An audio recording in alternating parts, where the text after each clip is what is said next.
What's up, guys? Kim here from Meanwhile in the Man Cave. We take a look at all things pop culture, games, toys, or anything we think is cool. And today, we are taking a look at the Dungeons & Dragons Xanathar Beholder figure from Hasbro. The Beholder. Unlike most Dungeons & Dragons monsters, the Beholder has no roots in mythology and is a wholly original creation for the game.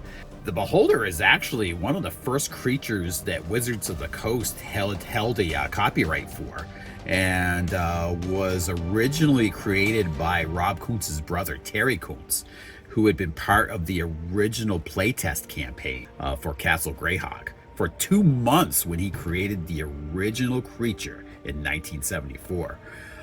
A creature that Gary Gygax had only had to make minor modifications for before including it in the supplement that was released in 1975.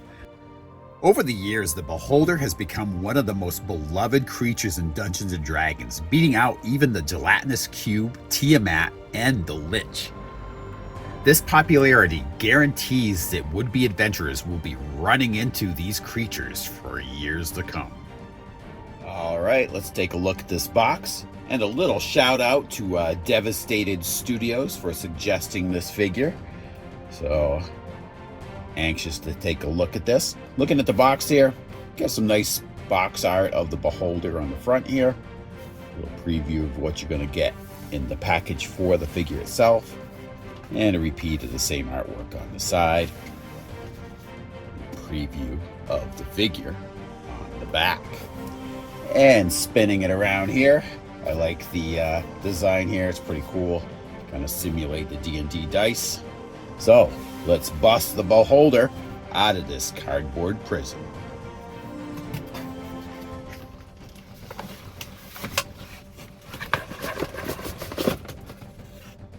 Okay, you've got 3 different boxes within the box.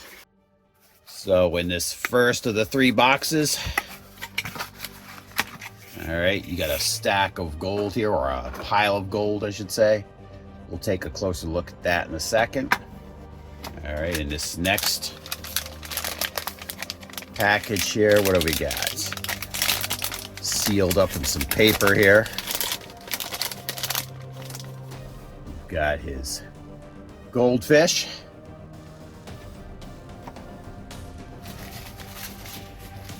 All right.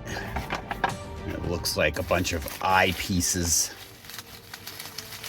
in this next one here.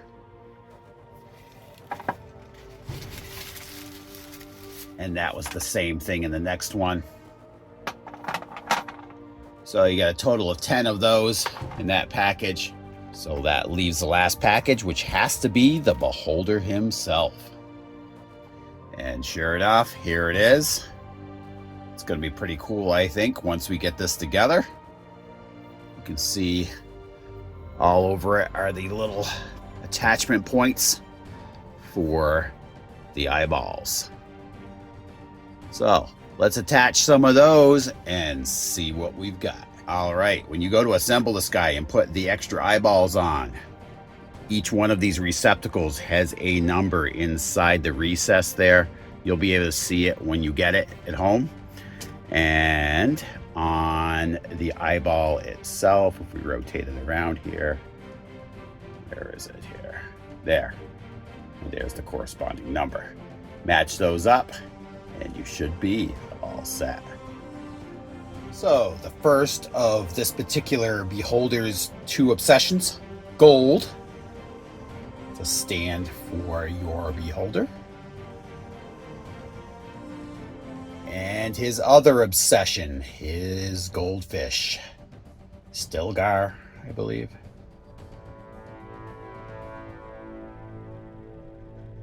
Kind of a funny little accessory. And here he is, the Beholder himself, with all his eye stalks in. This is a really cool figure.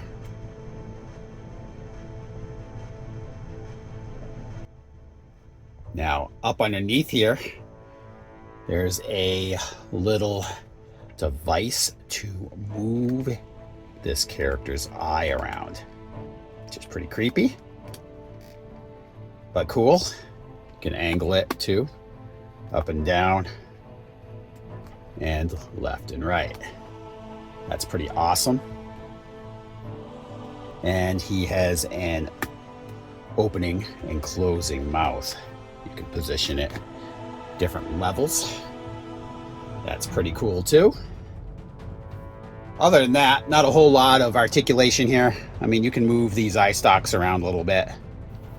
They're not wired or anything, so you can't bend them, but you can turn them and angle them at their base.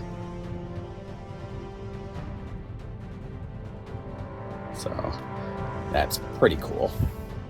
So let's get him set up, get you a final look at him all set up, and I'm going to tell you what I think.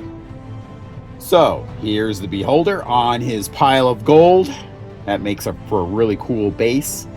It would have been really cool if they made the eye stalks a little more posable, maybe by putting wires or anything in them, but they're still overall pretty awesome.